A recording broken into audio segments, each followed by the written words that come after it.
আসসালামু আলাইকুম রহমতুল্লাহি তাআলা বারাকাতুহু। সম্মানিত আমার ভিউয়ার্স ভাইরা, যারা আমার সাথে আছেন, যারা আমার কথাগুলো শুনছেন, তাদের উদ্দেশ্য করে বলছি, সম্পদ।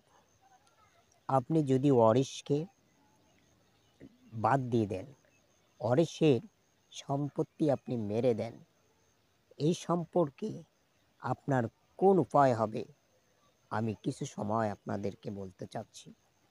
তো ভাইরা, আপনি যদি আপনার মেয়েকে বঞ্চিত করে ছেলেদেরকে সম্পত্তি উইল করে দিয়ে দেন, লিখে দেন, কিয়ামতের ময়দানে আপনি যদি তওবা করেন ১০০০ বার, আপনার তওবাটা কবুল করা হবে না। কারণ হলো, আল্লাহ রাব্বুল আলামিন আপনাকে ছেলেও দিয়েছে, মেয়েও দিয়েছে। আল্লাহ কোরআনে ঘোষণা করে দিয়েছেন, কারণ মেয়েরা পাবে এক অংশ, ছেলেরা পাবে ডাবল। আর মেয়েরা স্বামীর অংশ নিয়ে সমান হয়ে যাবে।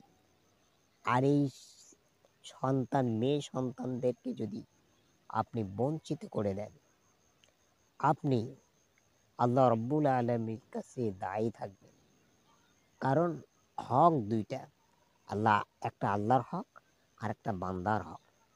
যদি বান্দার কাছে তুমি দোষ করে থাকো, তাহলে তোমাকে বান্দার কাছ থেকে মাপ নিতে হবে। আর যদি আল্লাহ পাকের কাছে যদি পাপ করে থাকো, তো আল্লাহ রব্বুল আলামিন ইচ্ছা করলে আপনাকে মাফ করে দিবে তওবার দ্বারা।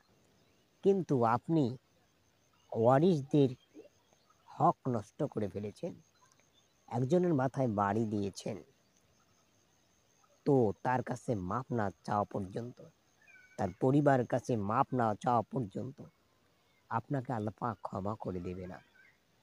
তো ভাইরা, অনেকেই মুরব্বীরা আছে, তারা হজ করতে যাওয়ার সময় সন্তানদেরকে ডাক দিয়ে সম্পত্তি, তাদের নামে ভালো ভালো সম্পত্তিগুলো উইল করে দিয়ে যায়। আমি আপনাদের হাতে ধরে বলছি, পায়ে ধরে বলছি, খবরদার এই কাজটা ভুলেও করবেন না। কারণ আপনার দুনিয়াতেই জাহান্নাম। কারণ আপনার যদি ২-৩টা সন্তান থাকে, আপনি অনেক টাকা পয়সার মালিক হয়েছেন। দেখেন, বৃদ্ধকালে তারা আসবে না।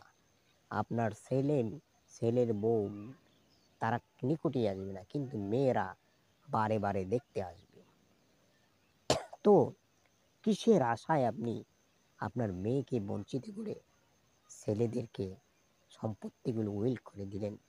একবার আপনার বিবেকে বাঁধলো না যে আমি কি ভুল করেছি? তাই খবরদার, এ ভুল আপনারা করবেন না।